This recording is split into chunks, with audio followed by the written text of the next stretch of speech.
आप सभी बच्चों को, साथ ही इस विद्यालय के सहयोगी शिक्षकों को सीमा लक्ष्मण सैक के नेशनल हाई स्कूल भलुआ की ओर से हार्दिक अभिनंदन गुरु पूर्णिमा का। आज गुरु पूर्णिमा है और इस गुरु पूर्णिमा के उपलक्ष्य में हमारे विद्यालय की ओर से एक कार्यक्रम रखा गया है जो इस भारतीय संस्कृति के लिए, खास करके हिंदू संस्कृति के लिए बहुत ही अति आवश्यक है। बहुत सारे त्योहार ऐसे हैं जो धीरे धीरे करके हमारे समाज से विलुप्त होते जा रहे हैं, जिसको जिंदा रखना है। क्योंकि एक कहावत है कि अगर समाज को सुदृढ़ करना है, मजबूत करना है, तो फिर हमारे जो पूर्वजों ने किया है, जो हमारे पूर्वजों ने रखा है संजोकर, उसे हर हाल में अपने हृदय में बैठाना होगा और उसे आगे बढ़ाना होगा। क्योंकि आज गुरु पूर्णिमा है और गुरु पूर्णिमा किनके कारण मनाया जाता है और ये क्या कारण है कि आषाढ़ पूर्णिमा के ही दिन हम लोग गुरु पूर्णिमा मनाते हैं। ये जो महापुरुष तो हम नहीं बोल सकते, इनको भगवान ही कह सकते हैं, जो हमारे बीच जिनका फोटो लगा हुआ है, महर्षि वेद व्यास जी। और महर्षि वेद व्यास जी कौन थे? एक बात जानना होगा कि आखिर भारतीय पीढ़ी जो है वो किस ओर जा रहा है। आखिर गुरु महिमा है क्या? आखिर गुरु के लिए हम कर क्या सकते हैं? साथ ही ये भी जानना होगा कि गुरु हमारे लिए क्या कर सकते हैं और गुरु हमारे लिए कर क्या रहे हैं। किसी ना किसी रूप से आपके लिए अच्छा कर रहे हैं या नहीं कर रहे हैं, इन चीजों को जानना होगा। जो कृष्ण देवपायन जी का बात यहाँ हो रहा है, आप लोगों को पता होगा कि जिस महर्षि के बारे में बात की जा रही है वो कोई और नहीं बल्कि द्वापर युग के जो सबसे बड़े ग्रंथ, और वैसे तो दुनिया का सबसे बड़ा ग्रंथ कहा जा सकता है। जैसे एक होता है महाग्रंथ और एक होता है ग्रंथ, एक होता है महाकाव्य और एक होता है काव्य। ये दोनों चीजों में अंतर है। जब एक शख्स के बारे में बताया जाए तो वो काव्य है, और पूरे शख्स के बारे में यानी किन्हीं के पूरे लोगों के बारे में बताया जाए तो वो महाकाव्य है। जैसे महाभारत में बहुत सारे लोगों का एक सुदृढ़ महाकाव्य बनाया हुआ है और उसके रचयिता हैं ये। साथ ही रचयिता तो है ही, लेकिन ये एक ऐसे शख्स थे जिन्हें महाभारत के बारे में पूर्व ज्ञान था, पहले से ज्ञान था कि ये चीज होने वाला है। ऐसा नहीं कि उनको ज्ञान नहीं था, ये बिल्कुल ज्ञान था। दो ही शख्स महाभारत युद्ध में थे जिनको पहले से ज्ञान था उस काल में। एक थे महर्षि वेदव्यास जी और दूसरे वो व्यक्ति थे जिनका नाम आप सभी जानते हैं, छलिया मथुरावासी। कौन है? भगवान श्री कृष्ण। ये हैं दो शख्स जो महाभारत के बारे में पूर्व से जानते थे कि क्या क्या होने वाला है और आगे चलकर क्या होगा। मतलब उस युद्ध का पूर्ण अनुमान इन दोनों को था। अब हम बात करते हैं उनके जन्म का। ये कौन थे? आप लोग ये जान रहे हैं कि अभी कुछ देर पहले आप लोगों ने सुना कि महर्षि वेदव्यास जी जो थे वो कौन थे, उनकी माँ कौन थी? सत्यवती। सत्यवती कौन थी ये जानना जरूरी है। महर्षि पराशर कौन थे, उनके पिता, ये जानना जरूरी है। सत्यवती कोई और नहीं बल्कि महाभारत की एक तरह से महारानी थी। ठीक से याद कीजिए आपकी सत्यवती कौन थी। सत्यवती महाराज शांतनु के दूसरी पत्नी थी। पहली तो गंगा, दूसरी सत्यवती। और सत्यवती के कितने पुत्र हुए? दो। कौन कौन? चित्रांगद और विचित्रवीर। ठीक है, तो एक तरह से हम ये, एक तरह से नहीं बल्कि जैसे अब हम पूरे जब निचोड़ से निकालेंगे तो बहुत सारी चीजें निकलेंगे उसमें। महर्षि वेदव्यास के सहोदर भाई कौन थे? उनके 3 सहोदर भाई थे, जिसमें कौन थे? देवव्रत, जिनका पूर्व मैंने बाद में नाम पड़ा भीष्म पितामह, विचित्रवीर और चित्रांगद। ये 3 उनके सहोदर भाई थे। और इसके अलावा उनका जो और आगे बढ़कर हुआ, इनका जीवन तो बहुत ही मतलब एक तरह से समझा जाए कि उनका पहले से बहुत ज्ञान था इन चीजों को। मैं आगे बढ़कर एक गुरु महिमा की बात करता हूँ कि गुरु के प्रति आपका लगाव कैसा होना चाहिए, गुरु आपको मौत से भी कैसे खींच कर निकाल सकता है, इन चीजों को देखना है। एक बार की बात है कि एक गुरुकुल, पहले तो आप लोगों को पता ही है कि ये विद्यालय नहीं चलता था, ऐसा कुछ नहीं रहता था। पहले होता था गुरुकुल, जहाँ बच्चे पढ़ने जाते थे बच्चे में, और बड़े होकर एक ही बार पढ़कर आते थे। गुरु दीक्षा लेकर के एक ही बार चले आते थे घर। ऐसा नहीं कि डेली घर जाते थे और डेली घर से आते थे, ऐसा कुछ नहीं होता था। पहले गुरुकुल होता था। उसी बीच में एक गुरुकुल की बात है। उस गुरुकुल में बहुत सारे शिष्य थे, और शिष्य में एक गुरु जो वहाँ थे, उन्होंने सारे शिष्यों को भिक्षाटन करने के लिए भेजा। और जब वह भिक्षाटन करने के लिए निकले सारे लोग, तो उसी में से एक चेला ऐसा निकला शिष्य, जो जाकर और ऐसे जगह पहुंचा जहां एक साधु जो है वो तपस्या में लीन था। उसके बार बार उस आश्रम में ठोकने से जब उसकी तपस्या भंग हुई, तो उन्होंने उनको श्राप दे दिया कि सुबह होने से पहले, यानी कि एक तरह से कल का सूर्योदय तुम नहीं देखोगे, उससे पहले तुम्हारी मृत्यु हो जाएगी। ये उस साधु ने श्राप दे दिया उसके शिष्य को। ये बात जाकर के शाम को उस शिष्य ने अपने गुरु को बताया कि आपने मुझे ऐसा जगह भेज दिया महाराज, कि हम गए तो जरूर, लेकिन जब वहां गए तो एक साधु ने मुझे श्राप दे दिया कि कल का सूर्य हम नहीं देखेंगे, मतलब आज ही रात मेरी मृत्यु हो जाएगी। अब मैं क्या करूं?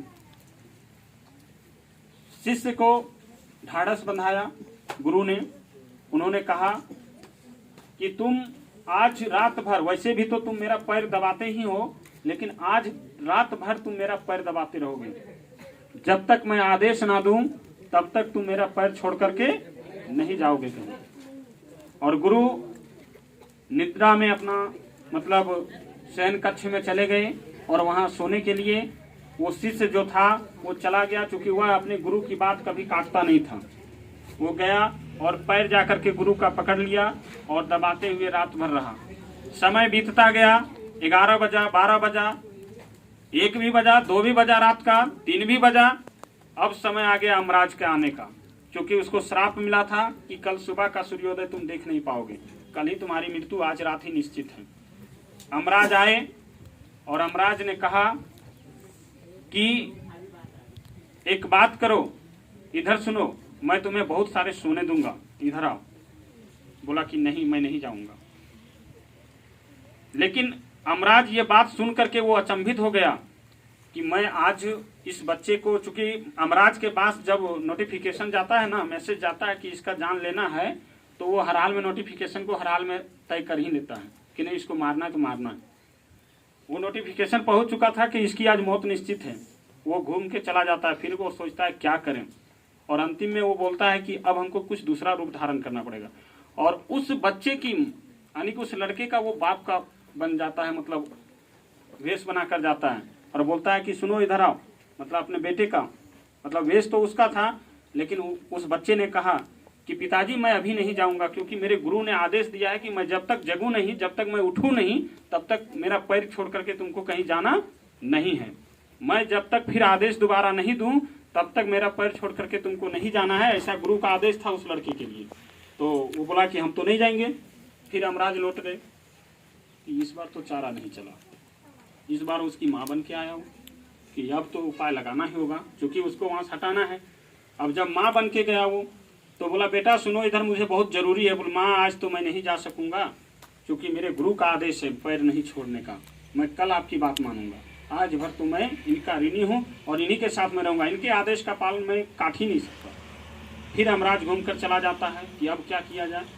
मतलब इस तरह से उसके सारे सगे संबंधी, कभी भाई कभी बहन, अमराज ने सारा अपना उपाय निकाल कर देख लिया कि इस बच्चे को कैसे इसके गुरु के पैर से दूर हटाया जाए, वहां से दूर किया जाए, ताकि उसका जान ले पाता।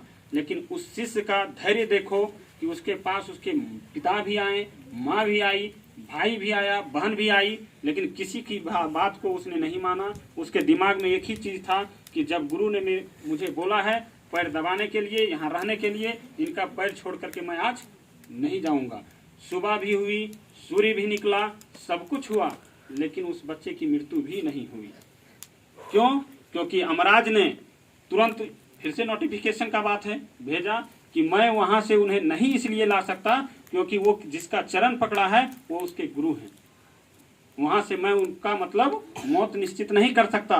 और इस तरह से उसकी जान भी बची, श्राप भी मुक्ति मिला, मतलब टोटल चीज का काम पूरा हुआ। और इस तरह से एक गुरु महिमा है। अब एक दूसरी बात मैं बताता हूँ। एक गुरु महिमा हुई कि गुरु ने एक बचाया, लेकिन क्या कभी शिष्य ने कभी अपने गुरु के लिए कोई महिमा करके दिखाया है? गुरु महिमा और शिष्य महिमा ये दोनों चीजें हैं, एक चीज देखने से नहीं होगा। जैसे अभी कुछ देर पहले महाभारत का ही एक मतलब मैंने बोला ना कि महाभारत एक महाकाव्य है, और उस महाकाव्य में कुछ काव्य भी हैं, अलग अलग खंड को काव्य खंड कहा जाता है। जैसे एक हम बोल जा सकते हैं कि जयद्रथ वध एक क्या है, काव्य है, मैंने छोटा सा एक काटा हुआ है। दोर्णवध क्या है, एक काव्य है, उसको काट कर अलग किया। उसी तरह से एक भाग है उसमें जिसका भी कुछ देर पहले हमारे शिक्षकगण भी उल्लेख कर रहे थे, एकलव्य का। तो एकलव्य का क्या था, बहुत सारे लोग इसको अलग अलग तरीके से पेश करते हैं, लेकिन मैं समझता हूं कि वहां गुरु महिमा नहीं थी बल्कि शिष्य महिमा थी। अब ये जानना जरूरी है, क्योंकि इसको आप उलट के नहीं देख सकते हैं। गुरु द्रोण दुनिया के एक ऐसे शख्स थे जिन्होंने प्रतिज्ञा लेकर रखी थी, और ये किसी दूसरे को नहीं बल्कि सत्यवती माता, जिसका नाम अभी हुआ, सत्यवती माता से और भीष्म पितामह से उन्होंने वचन दिया था। उनको दिया था वचन कि मैं कौरवों और पांडवों में से किसी एक को दुनिया का सबसे बड़ा धनुर्धर बनाऊंगा, सबसे ज्यादा, मैंने उससे बड़ा धनुषधारी इस दुनिया में कोई नहीं रहेगा। ऐसा वचनबद्ध होकर के उन्होंने 105 बच्चे को लेकर गए थे। वो कौरव 100 और 5 पांडव, वो जंगल में अपना गुरु में जहाँ रहते हैं वहां रह रहे थे। इसी क्रम में जो बात अभी कुछ देर पहले हुई कि एक भिलनी, चूंकि एक नियम था पहले कि जो गुरु राजशाही गुरु रहते थे वो छोटे छोटे लोगों को दीक्षा नहीं देते थे। जैसे गुरु की भी परंपरा है अपना कि उनको जो तकलीफ होता है उन चीजों से निकलने के लिए वो अपना एक वचनबद्ध हो जाते हैं कि मैं ऐसा ही करूंगा। जैसे आप नाम सुने होंगे, दुनिया का बहुत बड़ा गुरु है, नाम सुने होंगे परशुराम का, सुने हैं? परशुराम जी ने क्या कहा था, मैं कभी क्षत्रिय को क्या नहीं दूंगा, विद्या नहीं दूंगा, शस्त्र ज्ञान नहीं दूंगा। वो कभी क्षत्रिय को नहीं देने की बात कहे थे वो, कि हम कभी क्षत्रिय को ज्ञान नहीं देंगे, जब भी देंगे ब्राह्मण को देंगे, छोटे जातियों को देंगे, इन लोगों को देंगे। लेकिन धोखा होता है। जो बीच में आप लोग कहानी कभी सुने होंगे, कर्ण की कहानी आती है।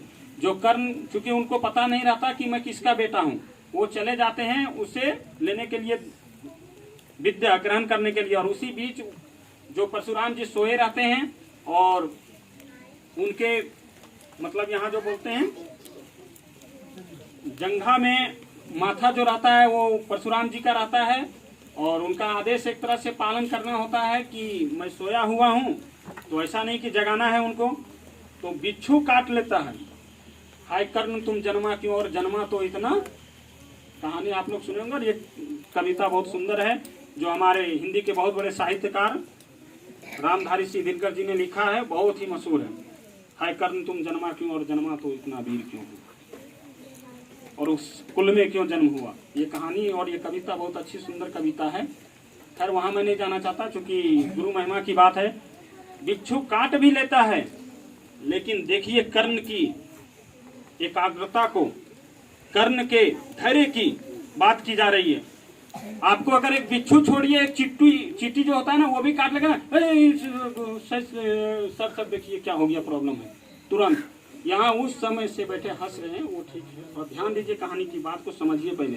उस समय से यहाँ बैठे हुए हैं, किन्हीं को 1 नंबर, किन्हीं को 2 नंबर, ये समस्या आते रहती है, उठते रहते हैं।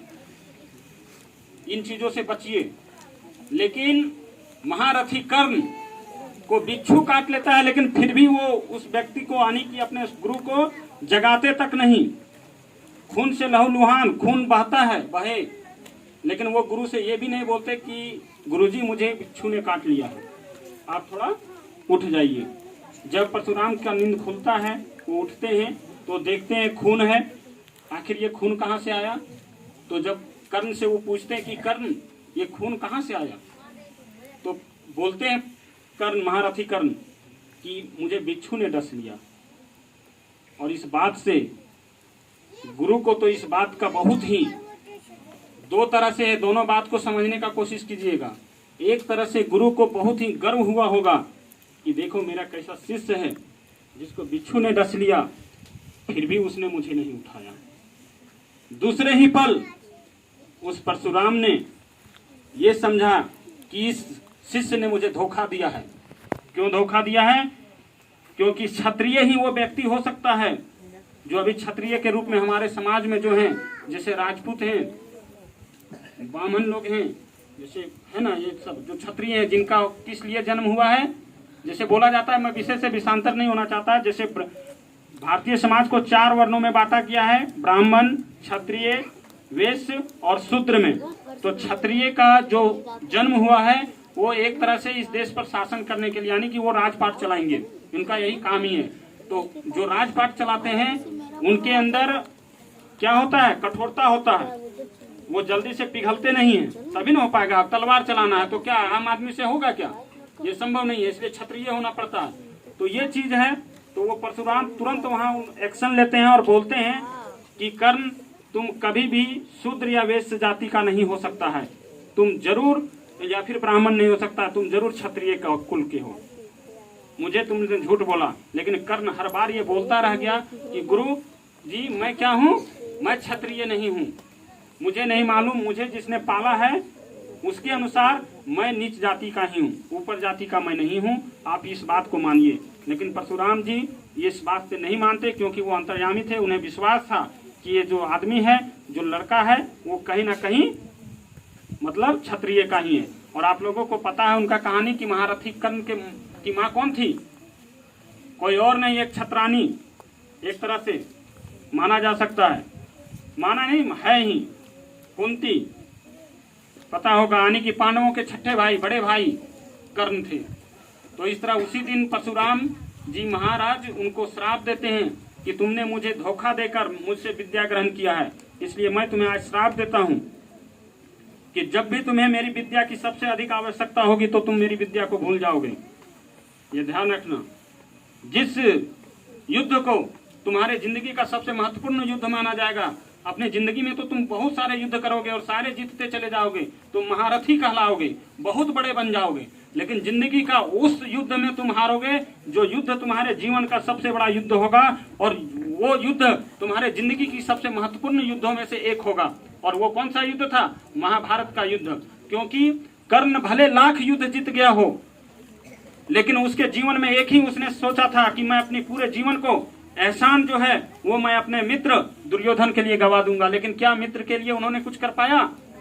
उस युद्ध को वो हार गए। क्यों? जब वहां गए उनके पास दो, यानी कि कहने का मतलब मैं इन कहानियों से ये बताना चाह रहा हूं आपको कि आप कभी गुरु को धोखा मत दीजिए, इससे आपका नुकसान होगा। आपको उस समय तो लगेगा कि मैं जीत रहा हूं, उस समय तो लगेगा कि मैं गुरु से बहुत जीत गया हूं। वर्तमान समय के लिए आप गुरु को हरा सकते हैं, वर्तमान समय के लिए आप गुरु को धोखा दे सकते हैं, लेकिन जिंदगी के लिए वो आप अपना नुकसान कर रहे हैं। आगे देखिए, जो शिष्य महिमा की बात मैं कर रहा था, जो एकलव्य की बात मैं कर रहा था, उसके बीच जाता हूँ। जब ये बात लेकर के वो चले जाते हैं तो पांडवों को और कौरवों को वो दीक्षा देते हैं, धनुष भी सिखाते हैं, बहुत सारा चीज का विद्या देते हैं। लेकिन इसी बीच वो जो कहानी है, वो गए थे एक बार कि मुझे दीक्षा दीजिए, लेकिन वो दीक्षा नहीं दिए। लेकिन जो एकलव्य हैं उन्हें बहुत पसंद आया और उन्हें गुरु मान रहे थे। वो जहाँ पांडवों और कौरवों को सिखाया जाता था, विद्या दी जाती थी, उससे साइड होकर के थोड़ा दूर जा करके एक प्रतिमा बना करके गुरुद्रोण का, और वहीं वो उसको देख करके, जैसे बगल में मान लो कि मैं यहाँ किसी को शिक्षा दे रहा हूँ और बगल में कोई सीख रहा है, तो ये कोई बड़ी बात नहीं हो सकता। और वो पीछे सारा चीज धनुर्विद्या सब कुछ सीखते थे। लेकिन एक बार की बात है कि जब टहल रहे थे गुरुद्रोण और कौरव पांडव, तो एक कुत्ता आ रहा था उधर से, और ये इस तरह हुआ था कि वो कुत्ता एकलव्य के सामने बहुत भौंक रहा था, बार बार भौंक रहा था, जिससे एकाग्रता को भंग कर रहा था वो एकलव्य की। और एकाग्रता को भंग कर रहा था तो उसे इस कुत्ते पर गुस्सा आ गया एकलव्य को, और उसने एक तीर मार दिया। कहाँ? उसके मुंह में। और उस मुंह में मारा तो उसका मुंह खुला का खुला रह गया। मतलब बार अब चिल्लाने के लिए तो मुंह बंद और खुलना पड़ेगा, तो खुला का खुला रह गया। और किसने मारा? एकलव्य ने। वो कुत्ता दौड़ते हुए कहाँ आया? गुरुद्रोण के झुंड में आया, जहाँ गुरुद्रोण और उनके शिष्य लोग घूमने निकले थे।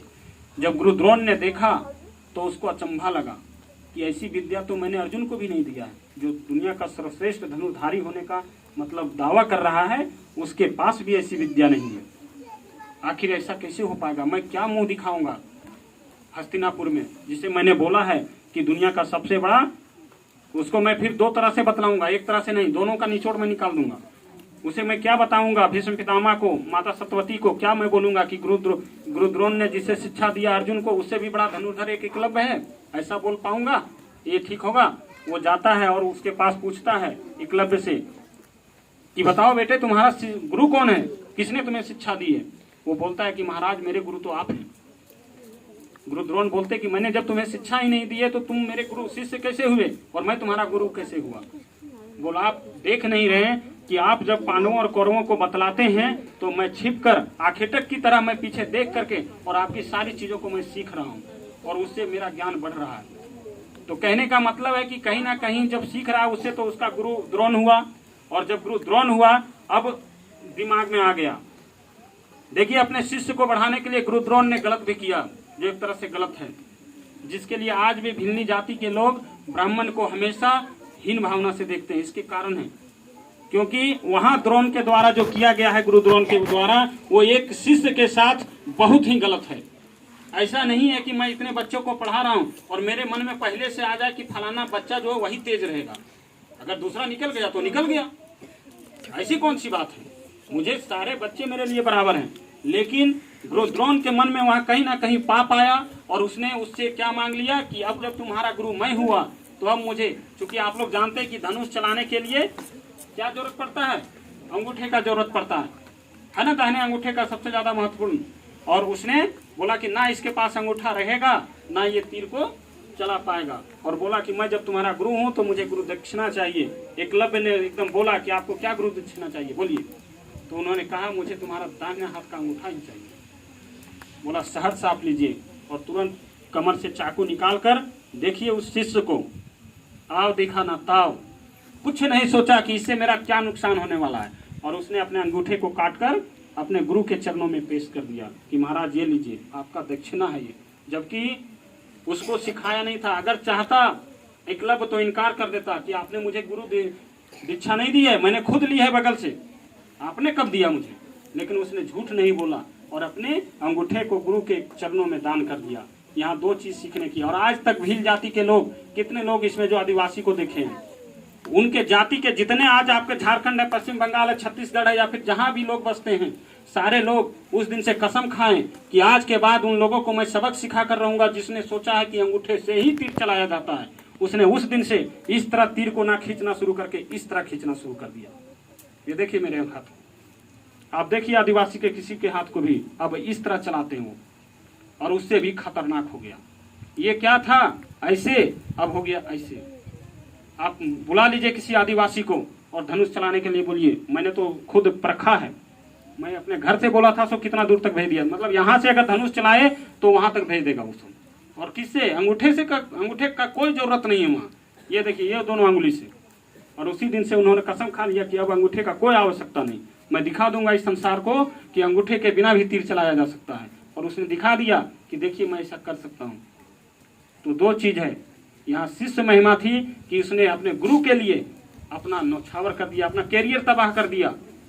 एक तरह से क्या, मैं एक तरह यूज करता हूँ इस शब्द को, तो ऐसा मत समझिए। अगर उसने अंगूठे को दान कर दिया तो एकलव्य का क्या हुआ? कैरियर तबाह हुआ या नहीं हुआ? वो धनुर्धर रह गया क्या? उसने गुरु के लिए अपनी कैरियर को तबाह कर दिया।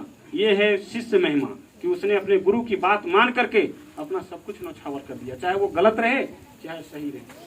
लेकिन आगे चलकर आज उसने ऐसा किया है तो क्या मिला उसे गुरु पूर्णिमा आज मनाया जा रहा है। लेकिन और सारे महापुरुष इस धरती पर हुए, लेकिन नाम एकलव्य का ही आता है कि वो अजय अमर हो गया।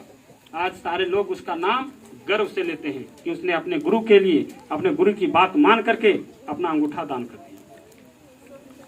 इसमें तो सारे ऐसे हैं जिन चीजों को आपको गौर करना होगा कि महाभारत की बात आए, रामायण की बात आए, किसी भी का बात आए, जब गुरु की बात आ जाए तो उसका बात मान करके आपको आगे बढ़ना चाहिए कि हमको क्या करना है।